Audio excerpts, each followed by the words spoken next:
신약성경 고린도전서 15장입니다. 고린도전서 15장입니다. 신약성경 282쪽입니다. 신약성경 282쪽.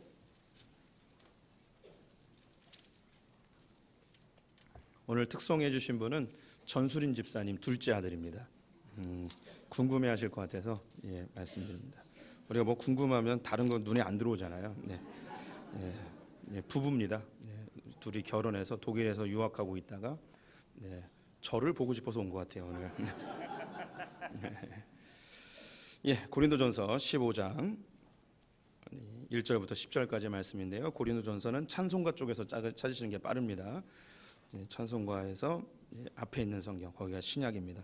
찬송가 앞쪽에 282쪽 고린도전서 15장 1절에서 10절 교독하시겠습니다. 형제들아, 내가 너희에게 전한 복음을 너희에게 알게 하노니 이는 너희가 받은 것이요 또 그 가운데 선 것이라. 너희가 만일 내가 전한 그 말을 굳게 지키고 헛되이 믿지 아니하였으면 그로 말미암아 구원을 받으리라.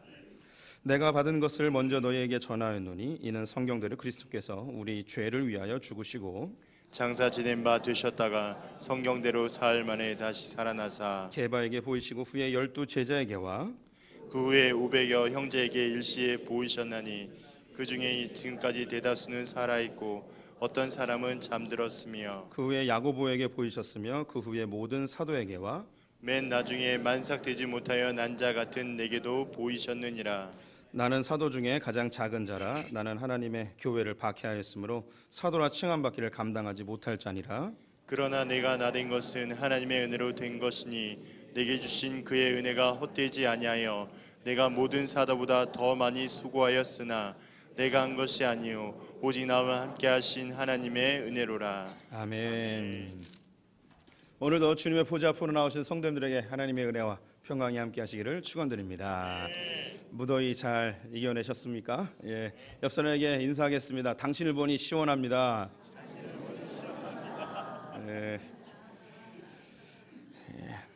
우리 하나님의 주권에 대해서 살펴보고 있습니다. 오늘은 그 마지막 시간인데요.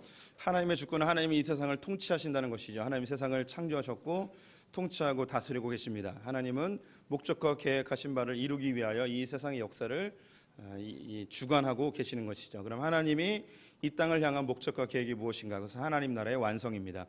하나님의 나라는 시대적 장소적 개념이 아니고 하나님이 택한 백성들을 구원해내는 이것을 하나님의 나라라고 이야기합니다. 그래서 우리 성도님들이 바로 하나님의 나라이십니다. 성도님들이 하나님의 다스림을 받고 있다면 그곳이 하나님의 나라가 되는 거죠. 성도님들의 가정이 하나님의 나라가 되고 교회가 하나님의 나라가 되는 것입니다. 그리고 이 사회가 하나님의 나라가 되는 것이죠. 그래서 사람이 곧 하나님의 나라입니다. 그래서 이 하나님의 백성들을 구원해내는 일을 교회가 하게 되고 복음이 그 일을 하게 되어집니다. 그래서 이 세상의 역사는 교회의 흐름이며 복음의 흐름입니다. 이것을 반드시 기억해 주시면 좋을 것 같습니다. 우리 기독교인들은 이 세상이 사람에 의해서 역사가 만들어지는 것이 아니고 하나님에 의하여 주관되어짐을 믿으시기를 권면을 드립니다. 그래서 하나님께서 우리 성도님들을 향한 목적과 계획을 가지고 계십니다. 그것은 우리 성도님을 통하여 복음이 흘러가고 교회가 세워지는 것이죠. 그래서 하나님이 그 일을 이루기 위하여 성도님들에게 주시기도 하시고 거두어 가기도 합니다. 하나님께서 복을 주기도 하고 화를 주기도 합니다. 다행인 것은 우리는 지금 굉장히 복이 많은 시대에 살아가고 있다는 것입니다. 우리 21세기 대한민국에 살고 있다는 것은 큰 복입니다. 우리 성도님들이 다른 사람과 비교해서 자기가 좀 적게 갖고 부족하고 가난하다고 생각이 들겠지만 전 세계 사람들을 비교하여 볼 때 성도님들은 거의 대부분 10%나 5% 안에 드는 사람들입니다. 우리 성도님들 그래도 적어도 이 무더위에 집에 선풍기는 있지 않습니까? 전 세계의 절반 정도 되는 사람들이 집에 선풍기도 없이 살아가고 있습니다. 심지어 성도님들은 에어컨도 있지 않습니까? 에어컨 있는 사람이 전 세계에 뭐 계산해 보진 않았지만 뭐 10%나 될까 모르겠습니다. 성도는 굉장히 부유하게 살아가고 있는 것이죠. 지금 굉장히 좋은 복받은 시대에 살아가고 있습니다. 그런데 이것이 뭐 우리가 굉장히 잘해서 복을 받거나 굉장히 못해서 저주를 받거나 이것이 아니고 하나님께서 그 복을 통하여 하고 싶은 일이 있고 하나님이 그 화를 통하여 하고 싶은 일이 있기 때문에 그것을 허락해 주시는 것이죠. 그래서 하나님의 주권을 인정하는 사람들은 교만하지 않습니다. 겸손한 것이죠. 왜냐하면 내가 노력해서 내가 수고해서 나의 공로로 이런 것을 얻어진 것이 아니고 하나님이 이것을 주신 것은 어떤 목적을 위해서 주신 것이라는 겸손한 마음을 갖게 되어집니다.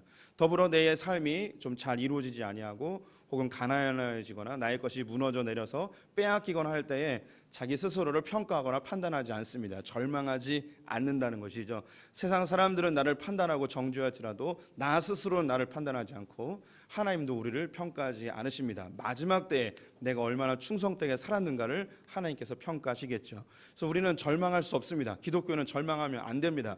우리는 성령의 능력 안에서 소망을 가진 사람들이죠.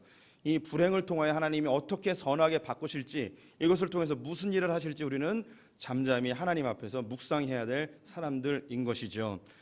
하나님의 주권을 이야기하다 보면 우리가 마치 하나님의 꼭두각시가 되어진 것처럼 하나님이 조종하는데 우리가 살아가야 되는 듯한 착각을 할 때가 있는데 결코 그렇지 아니함을 말씀드렸고, 또 더불어 운명론자가 되기도 쉽습니다. 하지만 하나님은 운명론을 거부하십니다. 우리의 삶은 운명지어지거나 혹은 우리의 삶이 하나님에 의하여 조종되어지는 로봇가 결코 아닙니다. 하나님은 우리에게 큰 울타리, 하나님의 말씀 질서의 울타리를 주시고 그 안에서 우리가 소원하는 대로 마음껏 무엇이든지 할 수 있게끔 우리에게 자유를 허락해 주셨습니다. 그래서 진리가 우리를 자유케 합니다. 그래서 우리는 운명론에 매이는 것을 끊어버리고 미래의 불안함도 끊어버리고 하나님 앞에서 자유함을 얻으며 우리가 마음껏 삶을 누릴 수 있게 되어지는 것이죠. 하지만 우리는 때로 실수할 때도 있고 죄를 지을 때도 있습니다. 하지만 하나님께서는 합력하여 선으로 바꿔주시며 또 우리가 그릇되이 행하여 하나님을 벗어나려 할 때도 있습니다. 이때는 지팡이와 막대기로 우리를 내려치서라도, 흔한 말로 다리몽둥이를 부러뜨서라도 반드시 주님께로 돌아오게 하시죠. 근데 여기 조건이 있습니다. 하나님을 사랑하는 자에게 이것이 허락이 되어진다는 것이죠. 하나님을 경외하고 주님 품에 있기를 소망하고 하나님께 나의 것을 드리기로 결정한 사람들에게 이것이 허락되어지는 것입니다. 하나님이 계속 사인을 주십니다. 그럼에도 불구하고 나는 하나님을 거역하고 하나님을 배반하고 하나님을 떠나기로 결정한다면 주님께서도 결국은 그 사람을 놔버리는 상황이 돼버리는 거죠.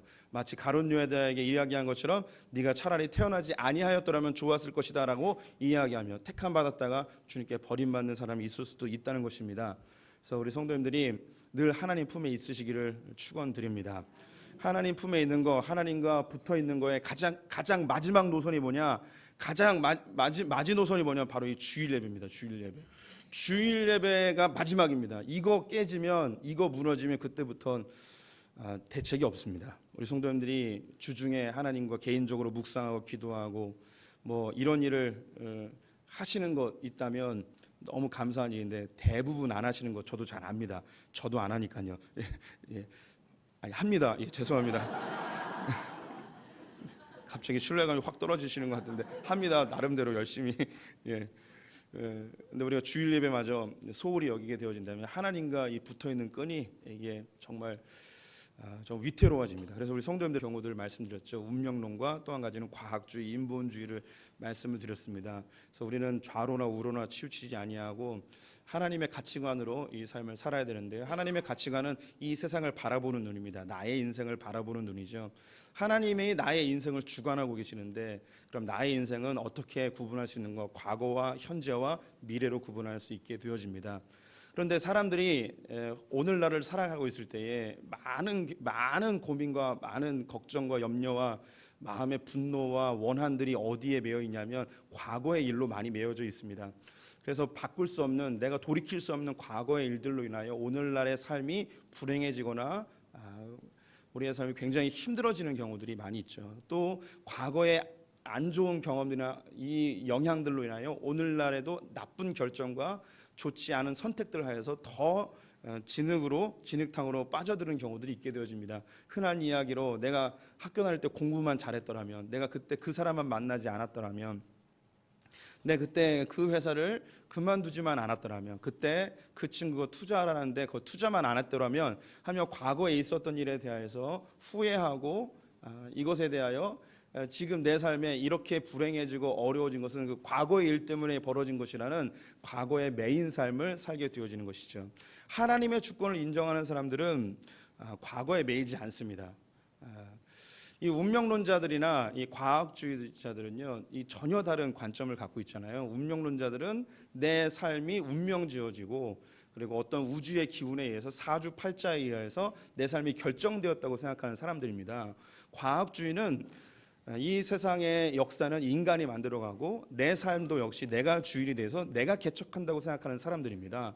전혀 다른 관점이거든요. 그런데 신기한 것이 과거에 대해서는 똑같은 관점으로 모아지게 됩니다. 그것이 뭐냐면 인과응보라는 것입니다. 원인이 있으면 결과가 있다는 거예요. 오늘 내가 지금 잘 못 살고 불행한 것은 운명론자들은 과거에 내가 뭔가 잘못했기 때문에 이렇게 된다는 거죠. 좀 더 나아가면 전생에 내가 착한 일을 많이 안 했기 때문에 내가 이런 삶을 살고 있다는 거예요. 또 때로는 조상신에게 잘 못 보여서 귀신을 잘 달래주지 아니하여서 내 삶이 이렇게 불행해지고 질병도 생기고 사업도 안 된다고 생각하는 거죠. 그래서 과거의 일을 풀기 위하여 이 과거의 일을 풀 수 있는 무당이나 점쟁이를 찾아가서 그 과거를 풀어서 오늘날을 해결하려 하는 과거에 의하여 오늘날이 영향받는 인과응보의 사상을 갖고 있습니다. 과학주의도 마찬가지입니다. 내가 지금 잘 사는 건 과거에 잘했기 때문에 잘 사는 거고, 내가 지금 못 사는 것은 과거에 열심히 하지 않았기 때문에, 올바른 판단과 선택을 못했기 때문에 지금 내가 못 살고 있다는 이런 인과응보의 사상을 갖고 있죠. 참 신기합니다. 운명론과 과학주의는 전혀 다른 관점을 갖고 있는데 과거에 대한 시각은 결국 똑같습니다. 인과응보. 근데 과거의 것을 우리가 바꿀 수 없는데, 그러면 오늘날 이렇게 살아가는 것이 정말 과거의 문제 때문인가? 성경은 어떻게 이야기하는지 살펴보겠습니다. 이사야서 43장 18절 19절 말씀 같이 읽어보겠습니다. 너희는 이전 일을 기억하지 말며 옛날 일을 생각하지 말라. 보라, 내가 새 일을 행하리니 이제 나타낼 것이라. 하나님은 이전 일을 기억지 말고 옛날 일은 생각지 말라고 합니다. 여기 생각지 말라는 것은 번역이 조금 애매합니다. 원래 뜻은 거하지 말라는 거예요. 거기 주저앉아 있지 말라는 거예요. 옛날 일에 주저앉아 있지 말라는 거죠. 왜냐? 하나님이 새로운 일을 행했다는 거예요. 우리가 예수 그리스도 안에 들어오면 과거의 일은 주님께서 다 없애버리십니다. 말갛게 해버리시죠. 흰둥처럼 말갛게 해버리시는 게 하나님의 능력이에요. 그래서 우리에겐 과거는 더 이상 영향 주지 않습니다. 고린도후서 5장 17절 말씀 함께 읽어보도록 하겠습니다. 그런 중 누구든지 그리스도 예수 안에 있으면 새로운 피조물이라. 이전 것은 지나갔으니 보라, 새 것이 되었도다. 우리가 그리스도 안에 있으면 새 것이 되었습니다. 우리는 더 이상 과거의 일로 매이질 않습니다. 과거에 실수가 있을 수도 있고 상처가 있을 수도 있고 아픔이 있을 수 있죠. 근데 하나님께서 이것을 다 합력하여 선으로 바꿔주는 분이십니다. 그래서 주님이 복음인 거예요. 이 세상 많은 사람들이 과거에 매여서 오늘날은 슬퍼하며 괴로워하며 살고 있습니다. 이것이 특정한 어떤 사람에 의해 발생된 일이라면 이 분노와 원수 갚는 것에 의하여 오늘날 엄청난 고통 속에서 살아가며 상처 속에서 살아가는 사람이 이 땅에 얼마나 많은지 모릅니다. 그 일들이 나에게 더 이상 영향을 주지 않음에도 불구하고 거기에 매여서 내 삶에 슬퍼하며 괴로워하며 두려워하며 살아가고 있는 사람들이 의외로 많이 있습니다. 여기 계신 분들도 그렇고 저도 그러합니다. 예수를 얼만큼 의지하느냐에 의해서 이것이 조금씩 해결되어지게 되는 것이죠. 우리가 예수를 믿으면 내 인생이 갑자기 확 변화될 거라는 그런 생각을 할 때도 있는데 그것은 큰 착각입니다. 갑자기 완벽하게 바뀌는 사람들이 종종 나타나긴 하는데 그건 굉장히 흔하지 않은 일입니다. 오히려 대부분의 사람들은 1년 하루하루 주님께 가까이 가고 주님을 묵상하면서 10년, 20년, 30년 누적되어져서 그의 삶이 바뀌어지는 것을 보게 됩니다. 저 역시 그러합니다. 저도 하나님께 제 자신이 싫어서 바꿔달라고 수없이 기도했는데 하나님은 잘 바꿔주지 않았습니다. 하지만 지난 20, 30년 세월을 돌아보니 저는 예전의 모습과 지금의 모습 완전히 180도로 바뀌어 있는 것을 확인하게 되어집니다. 우리 성도님들도 마찬가지이죠. 하나님 그런 분이세요. 과거의 일을 하나님께서 다 새롭게 우리에게 선하게 바꿔주십니다. 과거에 매이지 않습니다. 과거에 아무리 나쁜 일이 있었어도 지금 주님 안에 있다면 이것은 어떠한 영향도 주지 않습니다. 부모님으로부터 상처를 받았습니까? 혹은 예전에 사고를 나여 몸에 장애나 큰 아픔이 생겼습니까? 좋지 않은 경험이 있으십니까? 아니면 예전에 있었던 많은 재물들을 다 잃어버리셨습니까?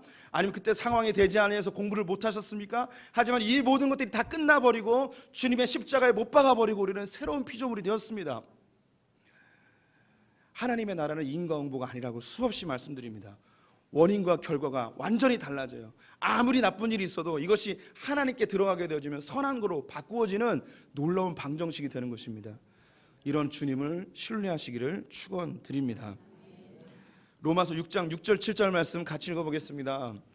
우리가 알거니와 우리 옛 사람이 예수와 함께 십자가에 못 박힌 것은 제 몸이 죽어 다시는 우리가 죄에게 종노릇하지 아니하려 함이니 이는 죽은 자가 죄에서 벗어나 의롭다 하심을 얻었음이라. 우리의 과거는 십자가에 못 박아 버려야 됩니다. 우리 옛사람은 이미 십자가에 못 박혀서 사라졌습니다. 사단이 우리를 미혹하고 우리를 속입니다. 너 과거에 이랬지, 너 이 모습을 사람들이 알면 어떻게 하겠어 하며 우리를 속이죠. 감추려 하게 합니다. 그래서 무조건 결과가 좋아야지 내가 선한 일을 하였다는 증거가 나타나기 때문에 이 세상 사람들은 결과를 중시하여서 불법을 행하여 뭐든지 결과만 좋게 되어진다면 사람들이 저 사람이 잘 되는 건 분명히 과거에 성실히 일했고 착한 일을 많이 했고라는 그런 것으로 결론을 내버리죠. 근데 하나님은 그렇지 않습니다. 하나님 그렇게 이야기하지 않는 것이, 악한 자가 복을 받을 때도 있습니다. 선한 자가 저주를 받을 때도 있습니다. 화를 당할 때도 있는 것이죠. 알 수가 없는 거예요. 하나님께서 우리에게 이야기하는 것, 그 과거에 있는 그 모든 것들이 아무 관계가 없다. 주님 안에 있으면 새로운 피조물이다. 이전 것은 지나갔으니 보라 새 것이 되었도다. 옛날 일을 기억지 말고 이전에 있었던 일들을 생각지 마라. 보라 여호와께서 새 일을 행하시리라. 우리 성도들 향하여서 새 일을 행하시는 하나님을 신뢰하기를 축원드립니다. 또 우리는 이제 미래에 대해서 늘 걱정하며 염려하며 살아가게 되어집니다. 하나님의 주권을 인정하는 사람들은 미래에 대하여 두려워하지 않는 사람들입니다. 이 운명론자들과 과학주의자들은 전혀 다른 사상을 갖고 있음에도 불구하고 미래에 대해서는 같은 관점을 갖고 있습니다. 미래를 잘 준비해야 되는 거예요. 미래를 알아야 되는 거예요. 미래를 예측해야 되고 모든 능력과 지혜를 동원하여서 미래를 잘 알아야만 미래를 대비할 수 있다는 것입니다. 운명론자들은 자기의 인생이 결정되어 있다고 생각합니다. 그래서 이 결정되어지는 이 운명을 점을 쳐고 무당을 찾아가서 알아내야 되는 거예요. 흔한 이야기로 내 인생이 공무원이 되기로 결정이 되어 있는데 내가 사업을 하면 이 사업이 잘 될까요, 안 될까요? 안 되죠. 이게 운명론자들이에요. 이런 얘기 많이 듣잖아요. 점 치러 가면 아이고 아들이 공무원이 됐어야 되는데 사업을 해서 이 모양 이 꼴이지 뭘 해도 안 돼. 공무원 시험 준비하라고 그래. 이렇게 얘기하잖아요. 이렇게 좀 비슷했나요? 예. 하잖아요. 이 사람 당신 아들은 학자가 돼야 해. 학자가. 그런데 공부를 해야 되는데 그렇게 이거 사업을 시키면 어떻게 하면서 결정이 됐다는 거예요. 내 미래가 뭔가 결정됐기 때문에 그대로 안 가면 내 인생이 힘들어진다는 거죠. 그래서 미래를 알아야 되는 거예요. 운명론자들은 되게 웃긴 게 자기가 인생이 결정돼서 그대로 가면 되는데 미래를 알아야 돼요. 그래서 점치고 토정 비결 보고 사주팔자 이걸 보는 거예요. 우리 성도님들도 올 한 해 어떻게 살아야 될지 토정 비결 보시거나 오늘을 어떻게 살아야 될지 오늘의 운세 아직도 보시는 분들이 있을 수 있겠습니다. 이거 다 우리를 속이는 사단의 속임수임을 기억해 주셨으면 좋겠습니다. 여기엔 메워버려요. 자유함이 없어져요. 오늘의 운세를 봤는데 오늘은 동쪽으로 가면 안 된대요. 그럼 동쪽으로 안 가게 되는 거예요. 이게 우리를 메워버리는 거예요. 우리의 삶은 그렇습니다. 이 과학주의, 인본주의도 마찬가지입니다. 미래를 편안하게 두려움 없이 살기 위해서는 오늘 잘 준비해야 되는 거예요. 10년 후, 20년 후를 잘 예측하여서 모든 지혜를 동원하여 모든 책과 정보들을 다 수집하여서 미래를 잘 준비하고 예측하여서 거기에 맞는 능력을 배양해야만 미래가 보장되고 안전하게 산다는 이런 생각을 갖고 있어요. 그래서 이 운명론자들과 이 과학주의자들은 현재가 없어요. 오늘날을 즐겁게 살지 못해요. 왜냐하면 미래를 준비해야 되기 때문에 오늘을 즐기지 못해요. 오늘이 행복하지 않아요. 미래의 행복을 담보 맡기고 오늘 죽도록 고생해야만 미래에 안전하기 때문에 내가 뭔가 열심히 준비해야만 미래가 안전하기 때문에 오늘이 없어요. 그래서 과학 문명이 발달하면 발달할수록 사람들은 자기의 시간이 없고 더 바빠지고 더 스트레스와 두려움 속에 살아가게 되는 것이죠. 운명론자들도 마찬가지예요. 이 사람들은 미래에 대한 극심한 두려움이 있어요. 무슨 조그만 일이 잘못되어지면 늘 불안해합니다. 내 인생에 꼬인 거 아닌가, 내 인생에 무슨 악귀가 끼인 건 아닌가, 귀신이 들린 거 아닌가 하며 오늘을 늘 불안하게 살게 되어지죠. 정말 미래를 대비하는 사람들, 그럼 능력이 있으면 정말 미래가 편안하게 살 수 있을 것인가? 이미 우리 성도님들은 알고 있습니다. 인생을 살아보셔서 20, 30대 열심히 준비해서 능력이 출중했던 사람들이 50, 60대 되어서 정말 편안하게 살든간 말이죠. 아니에요. 그렇지 못해요. 열심히 평생 정말 뼈가 부셔지도록 열심히 돈에서 10억, 20억 모아놨는데 자기를 쓰지 못하고 결국 이 돈은 아들놈들이 다 가져가 버리는 그런 상황이 돼버립니다. 아들놈이 다 뺏어가서 겨우 집 한 채 남겼는데 이 집은 딸년이 가져가 버리는 이런 상황이 돼버리는 거죠. 우리가 뭔가 열심히 준비해놨다고 해서 이것이 나의 것으로 돌아오느냐 알 수가 없습니다. 또 능력을 잘 준비한다고 해서 내 인생이 그렇게 해결되는가? 우리 성도님들 능력이 많은 사람이 돈 많이 버느냐? 뭐 그런 건 아닙니다. 이제 인도 얘기 하나 해드릴게요. 제가 인도밖에 갔다 온 데가 없어가지고 맨날 인도 얘기만 하는데 인도에 가면은 세계 일곱 번째로 안에 들은 가장 위험한 길이 있습니다. 7대 험로인데 조지라 패스라는 곳입니다. 이게 그 카슈미르 지역에 있는 히말라야로 가는 길인데요. 이 트럭이나 버스가 한 대 다닐 수 있는 아주 좁은 길입니다. 낭떠러지가 짧은 건 30m, 긴 거는 100m, 200m까지 되어집니다. 이 사진 보니까 별로 느낌이 안 오시죠? 다음 사진 보여드릴게요. 예. 이런데 버스가 다닌다는 게 그게 놀랍지 않습니까? 예, 여기 이제 우리 여기 계신 성도님들 20-30년 운전하신 분들 여기 가서 운전을 할 수 있겠습니까? 예, 여기 인도에 있는 버스 운전사들이 능력이 좋겠습니까? 우리가 능력이 좋겠습니까? 예, 저 인도에 있는 분들이 운전 능력이 훨씬 좋겠죠. 이분들은 정말 한국에서 운전하는 건 정말 눈 감고도 운전할 수 있을 것 같습니다. 이분들이 정말 능력이 좋아요. 세계에서 가장 못 사는 나라 중에 하나인 인도에서 이 버스 운전사들이 정말 능력이 탁월하죠. 근데 세계에서 제일 잘 사는 저 미국에 있는 버스 운전사 여기 가서 운전하면 못할 겁니다. 누가 더 능력이 좋습니까? 인도에 있는 사람이 훨씬 능력이 좋죠. 그럼 능력이 좋으면 더 돈을 많이 벌어야 될 거 아니에요. 이 인도의 버스 운전사가 하루에 12시간 이상씩 운전을 해요. 저기를 하루에 한두 번씩 다니게 되어지는데 한 달에 얼마를 버냐면 10만 원에서 30만 원 정도 벌게 되어집니다. 그러면 미국에 있는 버스 운전사 그들은 정확하게 하루에 8시간만 일을 해요. 제가 미국에서 버스를 타게 됐는데 갑자기 버스를 가더니 중간에 서요. 그러더니 이제 운전사가 내리는 거예요. 운전사가 왜 내리지? 그러니 다른 운전사가 타는 거예요. 다른 운전사가 운전하는 거예요. 왜 그러냐면 8시간 초과 근무하면 안 되는 거예요. 벌금을 내야 돼요. 그래서 이분들이 앞에서 보니까 자기가 운전한 시간 그리고 멈춘 시간을 써요. 8시간 딱 맞추는 거죠. 그리고 한 달에 얼마 버냐? 평균 400만 원 정도를 벌어요. 4,000불 정도를 버는 거예요. 그러면 능력이 더 좋은 사람이 인도 사람이면 더 많이 그 돈을 받아야 될 거 아니에요. 능력대로 버는 게 아니에요, 사실. 예. 그럼 이 인도의 버스 운전사와 미국의 버스 운전사 이들이 뭘 잘못했습니까? 누구는 4,000불 벌고 누구는 100불, 300불 벌고 무슨 차이가 있냐 말이죠. 이들은 아무것도 한 게 없어요. 그들은 어디에 태어나느냐에 의해서 자기가 버는 수익이 달라지는 거죠. 우리가 알지 못해요. 20-30년 후에 무슨 일이 잘 될지 아무도 몰라요.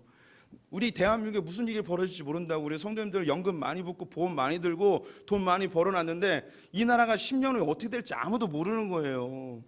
그런데 우리가 뭐 미래를 준비한다고요? 그러면서 오늘을 다 소비해버리고 미래의 행복을 담보 맡겨버리고 그렇게 산다는 게 무슨 의미가 있겠냐 말이죠. 그래서 전도서에서 이렇게 이야기합니다. 전도서 10장 14절 15절 말씀 같이 읽어보겠습니다. 우매한 자는 말을 많이 하거니와 사람은 장래 일을 알지 못하나니 나중에 일어날 일을 누가 그에게 알리리요. 우매한 자들의 수고는 자신을 피곤하게 할 뿐 아니라 그들은 성읍에 들어갈 줄도 알지 못함이니라. 장래일을 알지 못하고 미래에 일어날 일을 누가 말할 수 있겠습니까? 근데 우매한 자들은 말이 많다는 거예요. 이 우매한 자들이 뭐냐? 미래에 이럴 것이다. 10년 후에 이렇게 될 것이다. 20년 후에 이렇게 될 것이다라고 이야기하는 사람들 다 우매한 자라는 거죠. 그 일이 진짜 그때 일어날지 안 일어날지 누가 알겠냐는 거예요. 알 수가 없다는 거죠. 그래서 사람들은 두려워해요. 그래서 사람들이 소위 전문가라고 이야기하는 사람들, 소위 미래 전문가라고 이야기하는 사람들이 미래 이러이러한 일이 일어날 테니까 이렇게 준비하라는 거죠. 근데 내가 볼 때 준비가 안 돼 있어요. 그럼 우리는 더욱더 불안해지는 거예요. 그래서 이 사회는 과학 문명이 발달하면 발달할수록 더 두려움이 극대화되어진다니까요. 그래서 중독과 각종 정신질환과 우울증과 불면증 이런 것들이 가득해버리는 거예요. 미래에 대한 두려움으로. 우리 성도님들 그렇지 않습니까? 저도 마찬가지입니다. 미래에 대한 두려움으로 이런 걱정들이 늘 있는 거죠. 그래서 주님은 그럼 뭐라고 이야기할까요? 운명론자들도 미래를 궁금해해서 점칩니다. 거기에 매여버리는 거죠. 아무것도 못해요. 매여버려서. 과학주의자들도 미래를 예측해야 돼서 그것을 철저하게 준비하며 오늘날 아무것도 못하고 미래를 준비하는 것에 오늘을 허비하고 있습니다. 똑같아요. 전혀 다른 사상인데 운명론과 이 인본주의, 과학주의는 결국 미래에 대해서도 똑같은 관점이에요. 미래를 준비하기 위하여 두려워하며 오늘날을 행복하게 살지 못하는 이 상황, 이게 우리의 모습이에요. 그럼 성경 우리에게 뭐라고 이야기하는가? 마태복음 6장 27절 34절 말씀 같이 읽어보겠습니다. 너희 중에 누가 염려함으로 그 길을 한 자라도 더할 수 있겠느냐? 그러므로 내일을 위하여 염려하지 말라. 내일일은 내일이 염려할 것이요 한날의 괴로움은 그날로 족하니라. 어떻게 우리가 염려함으로 키를 한 자를 더할 수 있겠습니까? 우리의 삶에 내가 염려해서 해결되지 않은 문제들이 많이 있다는 거죠. 그래서 내일 염려할 건 내일 맡기라는 거예요. 오늘 쓰고 오늘 족하다는 거죠.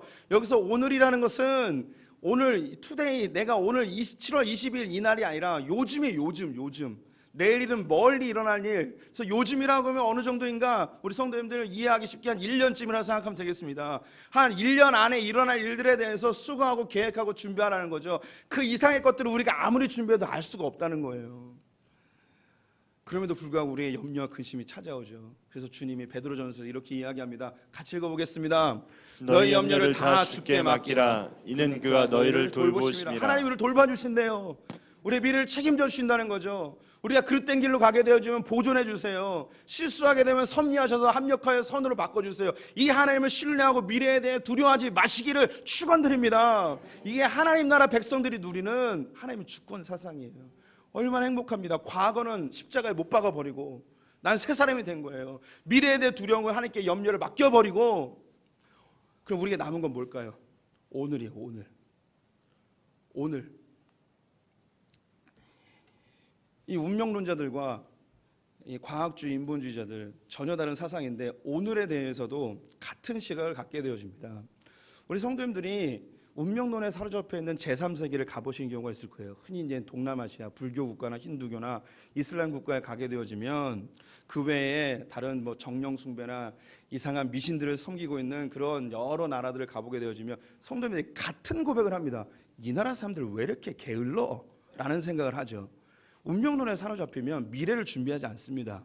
왜냐하면 이 미래가 내 힘으로 바꿀 수 있는 게 아니기 때문에 어떤 우주의 기운에 의해서 신적 존재에서 결정되어 있기 때문에 내가 아무리 노력해도 미래가 바뀌지 않으니 그럼 이 사람들이 어떤 결정을 내리는가? 그냥 오늘 그냥 즐겁게 누리면서 오늘 그냥 살자라는 거예요. 그래서 그냥 너무 그래서 축제들이 많고요. 그냥 하루 즐기면 살아요. 저는 멕시코 사람들하고 가까이 지낸 적이 있었습니다. 이 사람들은요 월요일부터 토요일까지 일해요. 이 돈 모아가지고 뭐 하냐면 금요일 밤부터 토요일 오전까지 계속 춤추면서 놀아요. 그게 유일한 낙이에요. 저축도 안 해요. 그냥 다 그렇게 써요.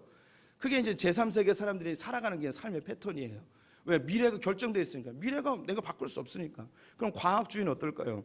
과학주의는 미래를 내 힘으로 내 능력으로 바꿔가는 거잖아요. 그런데 성도님들은 이미 살아봤습니다. 미래를 내 힘으로 바꿀 수 있든가요 없든가요? 없죠. 그래서 요즘 시대에 나타나는 거예요.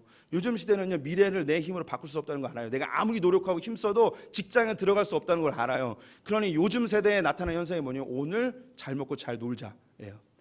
여기 계신 기성세대 분들은 거의 대부분 휴일이 어떤 느낌이냐면 다음 주에 열심히 일하기 위해서 쉬는 거예요. 근데 요즘은 놀기 위해서 일을 해요. 돈이 있어야지 놀 수 있으니까 일주일 동안 돈을 벌어서 그 다음에 노는 거예요.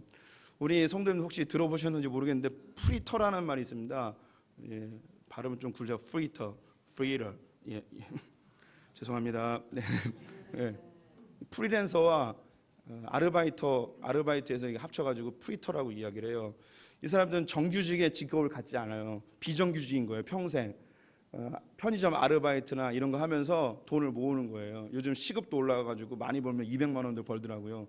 그럼 1년 동안 돈을 모아요. 자기가 그만두고 싶을 때 언제든지 그만두는 거예요. 그러면 돈 모았잖아요. 한 1,000만 원 모았어요. 그럼 이거 가지고 뭐 하느냐? 해외여행 다니는 거예요. 정규직을 다니면 해외여행을 못 다니는 거예요. 그러니까 미래가 어차피 내가 바꿀 수 없고 미래를 알 수 없으니까 오늘 하루 즐기면서 살자는 거예요. 이게 오늘날 젊은이들 안에 팽배해 있는 생각이에요. 우리 성도님들 휴일에 가보세요. 인천공항에 젊은 남녀들이 쌍쌍으로 해서 뭐 이상한 옷 입고 선글라스 끼고 막 다니는 거예요. 되게 부러워요. 저도. 근데 저는 못 가죠. 그렇게 살아요. 우리 성도님들은 이해가 안 갈 거예요. 젊은이들 그래요. 왜? 미래가 없으니까요. 내 힘으로 아무리 해도 이 세상이 바뀌지 않으니까 그냥 그렇게 사는 거죠.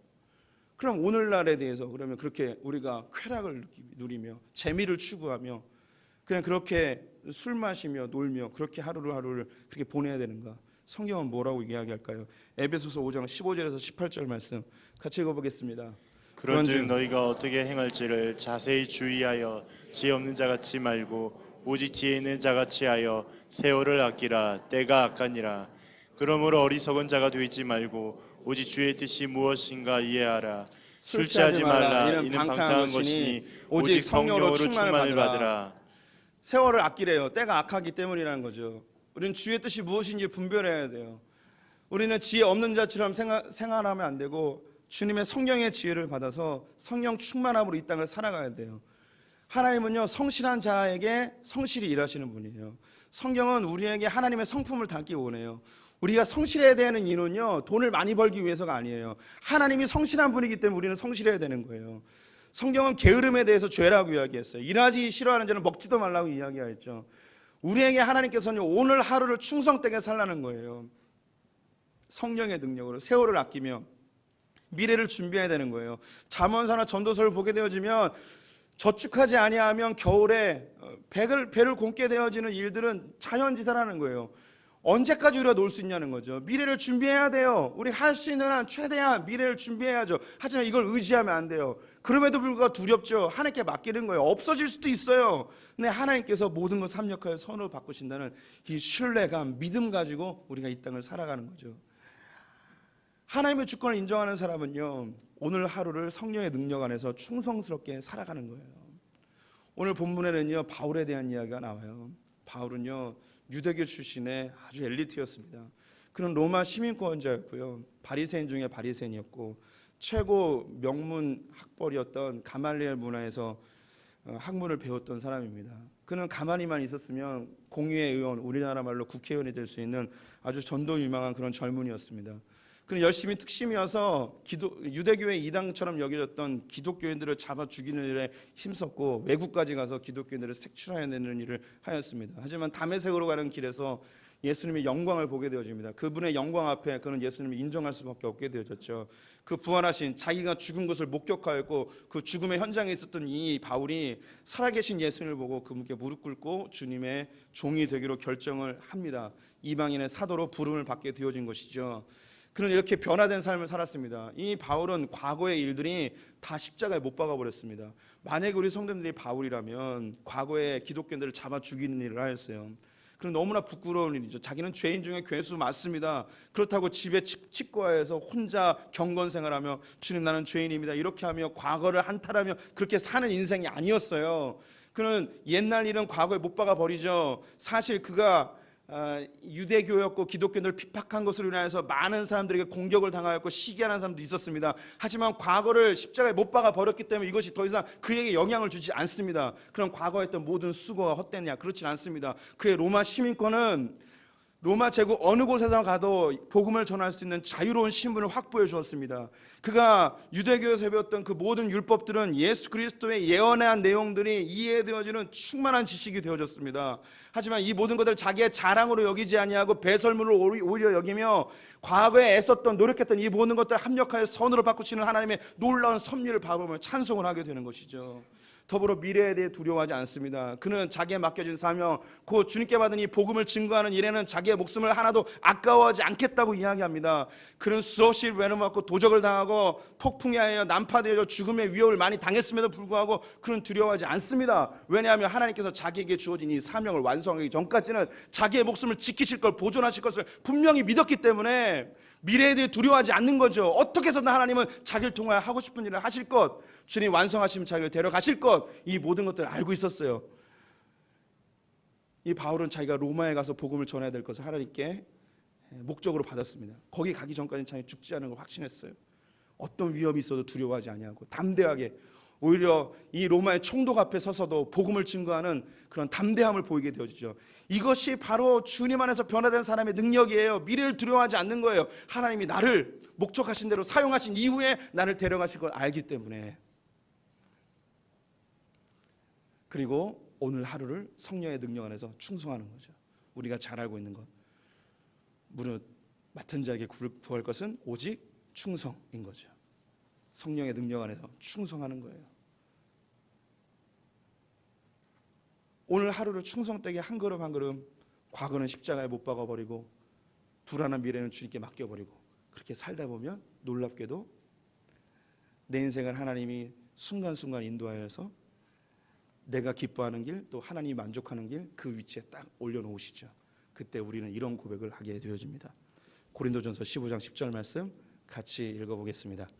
그러나 내가 나된 것은 하나님의 은혜로 된 것이니 내가 주신 그의 은혜가 헛되지 아니하여 내가 모든 사도보다 더 많이 수고하였으나 내가 한 것이 아니요 오직 나와 함께 하신 하나님의 은혜로라. 나의 나된 것은 주님의 은혜입니다 라고 고백하는 거예요. 우리 성도님들은 거의 대부분의 고민이 과거에 일어났던 일 때문에 고민합니다. 누군가를 미워하거나 분노하기도 합니다. 또 앞으로 일어날 미래의 일에 대하여 두려워하고 염려하고 근심합니다. 뭔가 열심히 준비해야 될 것 같고, 그래서 오늘을 담보하여 오늘의 행복을 없애버리고 미래를 준비하는 일에, 또 과거를 어떻게 하면 해결할 수 있을까에 고민하며 오늘이 사라져버린 인생을 살죠. 근데 기독교는 그렇지 않습니다. 좌로나 우로나 치우치지 아니하고 과거는 십자가에 못 박아버리고 미래를 주님께 맡기고 오늘 하루를 성령의 능력 안에서 충성스럽게 살아가는 것입니다. 그래서 하나님의 주권 마지막으로 결론 한 문장으로 만들어 봤습니다. 같이 한번 읽어볼까요? 과거는 십자가에 못 박고 미래는 하나님께 맡기고 오늘은 성령의 능력 안에서 최선을 다한다. 제가 만든 말은 아니고요. 우리 믿음의 선배들이 오래전부터 이야기했던 것입니다. 성도님들, 하나님이 우리의 과거를 선하게 바꿔주십니다. 과거에 매이지 마십시오. 어떤 일이 있었든 하나님께서 바꿔주십니다. 십자가에 못 박아 버리십시오. 우리는 새로운 사람입니다.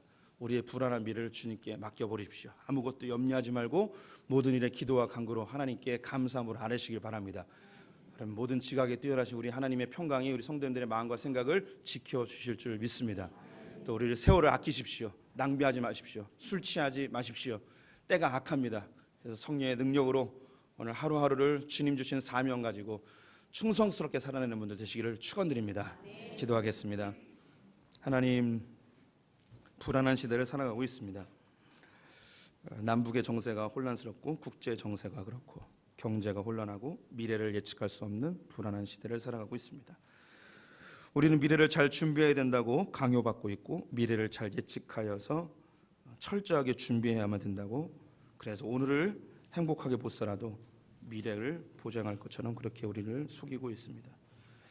하나님, 그래서 주님의 일도 등한시하고 예배도 등한시하며 미래를 준비하는 일에 우리의 인생을 허비하며 그렇게 살아가는 경우가 많이 있음을 고백합니다. 하나님, 우리에게 올바른 성경적 가치관을 심어 주시옵소서. 하나님의 주권을 인정하는 자들 되게 하여 주시옵소서. 우리의 과거는 십자가에 못 박아버리고 그 이전의 모든 것들을 합력하여 선으로 바꾸신 주님을 신뢰하길 간절히 원합니다. 또한 우리의 불안한 미래를 주님께 맡겨버리고 하나님께서 우리를 보존하심을 신뢰하게 하여 주시옵소서. 오늘 우리는 내게 주어진 삶에 충성하며 성령의 능력 안에서 소망 가지고 하루를 살아내는 자들 되게 하여 주시옵소서. 예수님의 이름으로 기도드렸습니다. 아멘.